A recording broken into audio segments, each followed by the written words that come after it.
예, 가수 임영웅 씨와는 좀 엇갈린 행보라고 할까요? 트바로티로 불렸던 가수 김호중 씨가 음주뺑소니 혐의로 이틀 전 구속됐죠.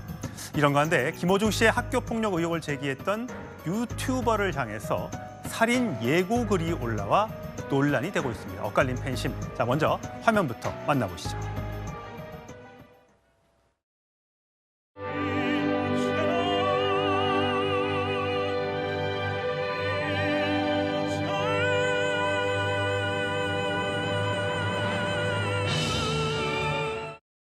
한 명은 팔을 발로 걷어차리고, 그리고 한 명은 이제 주먹으로 배를 맞았다 하더라고요. 그만큼 피지컬이 그때도 장난이 아니었어요. 그 선배는 뭐 거의 체구도 180 뭐 정도 되고 덩치도 컸으니까 덩치가 있는 친구들 입에 이제 죽빵 날린다고 입에 휴지를 다 넣었어요. 딸 나간다고 이제 이렇게 죽빵 날린 그때 애들 공포에 질려가지고 막 살려달라고 그러고 막.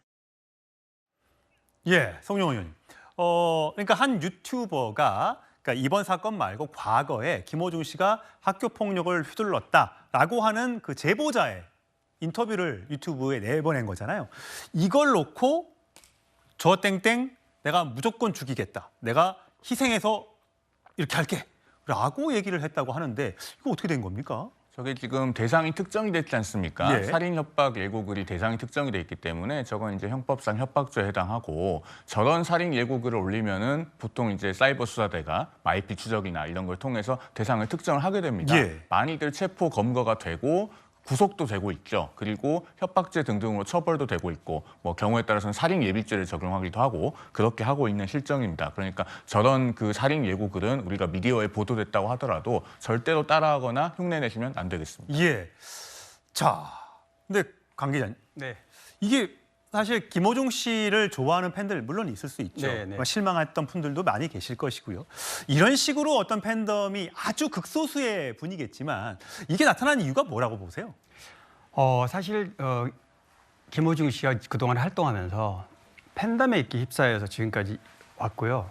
그런데 이제 팬덤의 성향을 우리 이해할 필요가 있습니다. 팬덤은 응원과 지지만 보내는 게 아니라 그야말로 적극적으로 지지하고 보호하고 옹호하는 게 팬덤이거든요. 예. 그러다 보니까 이 수년간 미스트롯 이후에 김호중 씨가 걸어온 이 길을 그동안에 수많은 팬들이 같이 팬심으로 한데 어울렸던 이분들의 마음은 김호중 씨가 비록 죽을 죄를 졌다 한들 내 자식 같은 느낌이란 말이죠. 그러니까 그 자식 같은 사람을 잘못했다고 매도하는 일반 대중의 그런 거 이해를 못합니다. 이해를 물론 하지만 죄송하다고 대신 사과까지는 하지만 그렇게 매도하는 거는 싫어한다 이거죠. 예. 그러니까 감정적으로 간다면 얼마든지 저런 반응을 낼 수 있다고 봅니다. 뭐 속으로 할 수도 있지만 저렇게 유튜버를 해서 살인을 하겠다라는 예고를 하는 건 그렇습니다. 말이 안 되잖아요. 그렇죠. 물론 잘못됐죠. 저건 완전히 잘못된 일이지만 말하자면 팬덤의 어떤 부작용이라도 할 수도 있겠죠. 예. 그런 경우가 있을 수 있습니다. 예. 사실 성친 부의장, 사실 우리가 정치권에서도 올 초에 많은 그 테러가 있었지 않습니까? 이재명 대표를 향했던 피습 테러가 있었고 또 배현진 의원을 향한 또 피습 테러가 있었고 정치권에서도 이런 일이 있을 때마다 정말 이래서는 안 된다라고 얘기를 함에도 불구하고 이게 정치권을 넘어서 연예계로 또 일반 사건 사회계로 계속 번지고 있어요. 이게 보세요. 여기 어릴 때 싸우기도 하지 않느냐. 무슨 맞은 사람이 말이 많냐. 제보자 신상 깔아 뭐 이렇게 나온단 말이에요. 이거 왜 어떻게 해야 돼요? 글쎄요, 뭐 정치인들 같은 경우는 이 대중과 떨어질 수 없는 숙명적인 이 직업이기 때문에 사실 그게 해결하기가 쉽지 않습니다. 스킨십을 막을 수도 없고요. 그렇다고 해서 뭐 이런 문화가 또 확산되고 있는 거에 대해서 자중을 시키고 자제를 하고 뭐 그렇다고 뭐 처벌 조항을 높인다고 해서 이런 문화가 사라지는 것도 아니고 저는 그래서 정치권이나 우리 사회가 갖고 있는 좀 뭐 혐오 문화, 배제 문화, 좀 의견이 다르다고 해서 혐오하고 배제하는 이런 것들이 너무 만연해 있기 때문에 공인들, 정치권에서도 그렇지 않았습니까? 그런 문화들을 좀 자제하고 자중하고 좀 개선해 나가는 것이 대중들도 함께 좀 변화해 나갈 수 있는 방법이 아닐까? 뭐 좀 그렇게 이게 보고 사실 있습니다. 생각이 다른 게 아니고 본인이 좋아하는 이제 가수나 연예인이 큰 대형 사고를 친 거잖아요. 그렇다면 일정 부분은 책임을 지게 하고 그다음에 책임을 진 다음에 다시 복귀할 때 도움을 주는 건 있을 수 있어도 무조건적으로 옹호하고 남을 더 헐뜯는 이런 일은 절대 해서는 않게 됐죠. 어제 한 갤러리에 올라온 성명문이 있는데 죄는 미워해도 사람은 미워하지 말라는 말이 있죠. 맞습니다. 팬들 진심을 너무 곡해하지 말아주길. 맞습니다. 훗날 김호중이 다시 피어오를 그날을 학수고대하겠다. 뭐 당연히 할 수 있는 말입니다. 하지만 이 팬덤이 누구를 해야 하는 그걸로 나타나서는 절대 안 된다는 말씀입니다. 자, 김호중 씨가 그렇다면 이런 여러 가지 이런 상황에서 제대로 된 사과, 반성을 하고 있느냐? 자, 저희가 목소리로 준비했습니다. 혐의 어떻게 소명하셨습니까? 죄송합니다. 반성하겠습니다. 죄송합니다. 매니저한테 직접 증거 인멸해달라고 부탁하신 거 맞으세요? 죄송합니다. 소주 3병 마셨다는 진술로 나왔는데 정확히 그날 몇 잔 마신 거예요? 죄송합니다. 반성하겠습니다.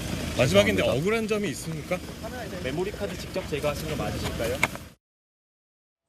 예, 손 변호사님. 지금 음주운전 의혹은 아직 조사가 진행된 게 아니잖아요. 그 구속영장에 들어가 있지 않잖아요. 이제 앞으로 만약에 음주운전 여부도 확인이 되면 그 이제 앞으로 영장에서 이제 앞으로 재판에 갔을 때 형량이 더 올라가게 되는 겁니까? 일단 위험운전치상은 범죄 사실로 기재되어 있어서 위험운전치상이 유죄로 인정되는 경우에는 음주운전죄보다는 법정형과 형량이 굉장히 높아서 예. 음주의 양이나 그 당시에 어떤 그 술에 취한 상태였는지 여부에 따라서 중형을 받느냐 아니면 선처를 받느냐가 달라질 수 있는 사안이라고 보시면 될 것 같고요. 구속영장이 발부된 것도 주요 혐의인 위험운전치상죄에 대해서 인정하지 않고 술에 취한 상태가 아니었다, 술 많이 먹지 않았다 이렇게 이제 변명을 하다 보니까 증거인멸 가능성이 높다라는 판단이 나올 수밖에 없고요. 결국은 사고 직후 혈중 알코올 농도를 정확하게 측정하지 못했기 때문에 재반 정황으로 이 사람이 취해 있었다, 운전이 곤란할 정도로 취해 있었다는 것을 수사기관이 입증해야 되는 예. 겁니다. 그래서 소주가 몇 병이 먹었는지 굉장히 중요한 쟁점으로 보이고 예. 관련된 여러 사람들의 진술, 목격담 지금 청취하고 있는 것이고 예. 그리고 객관적인 증거가 있다면 CCTV나 내용들이 이제 확보하고 있는 상황이라고 보시면 될 것 같고요. 특히 가장 직접적인 거는 블랙박스나 통화 내역 이런 것들 확보되면 결정적 증거가 될 수 예. 있어서 수사기관에서는 그걸 찾고 있는 예, 상황입니다. 블랙박스는 뭐 없앴다고 매니저가 없앴다고 주장을 하고 있고 또 휴대전화 석대에 대해서는 비밀번호를 제공하지 않고 있기 때문에 포렌식이 제대로 이루어지지 않고 있다는 경찰 수사 결과도 수사 내용도 좀 전해지고 있습니다. 여러 가지 의혹에 대해 사실 저거 영장 심사 도중에 있었던 사고 직후 막내급 매니저한테 허위 자수해달라 요구 이것이 판사에게 질책을 들었고 결국 구속영장을 청구하게 되는데 구속영장이 발부되는데 아주 지대한 영향을 미쳤다고 합니다. 여러 가지 이제 음주 정황에 대해서도 경찰 측이 계속 확인을 할 텐데 비틀거린 것이 평소에도 비틀거렸느냐, 그날 술을 마시고 비틀거렸느냐 이런 부분도 아마 법정에서 굉장히 변호사와 검찰에서 CCBB가 좀 가려질 걸로 보입니다.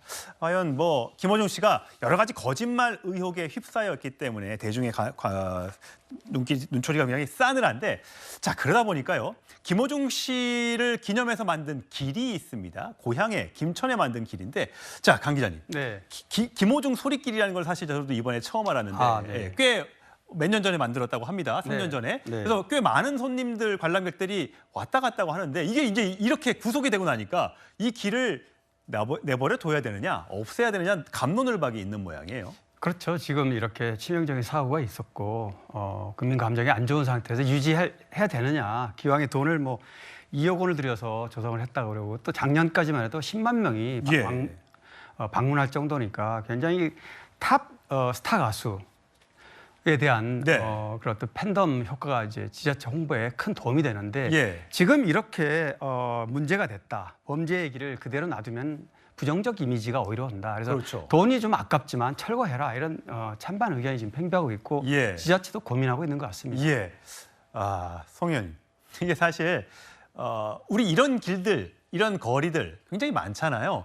이게 문제가 안 되면 괜찮아요. 좋은 이미지로 계속해서 갈 수 있으니까. 근데 이제 살아 있고 활동하고 있는 사람의 경우에 뭔가 사고가 터지면 이걸 어찌해야 되냐 이런 거잖아요. 화면을 보면서 설명해 주세요. 두 가지가 더 있네요.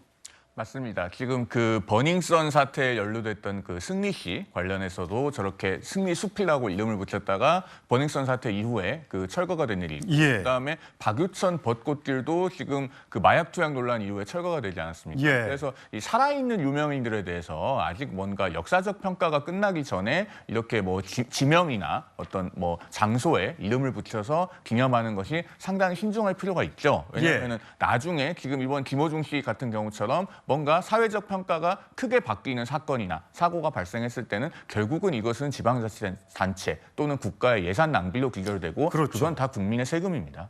나중에 좀 나이가 들고 나서 또 오랜 동안 평가가 끝나고 나서 저런 그 기념물이 만들어지면 더 좋을 텐데 좀 일찍 만들어지다 보니까 저런 논란도 있는 것 같습니다.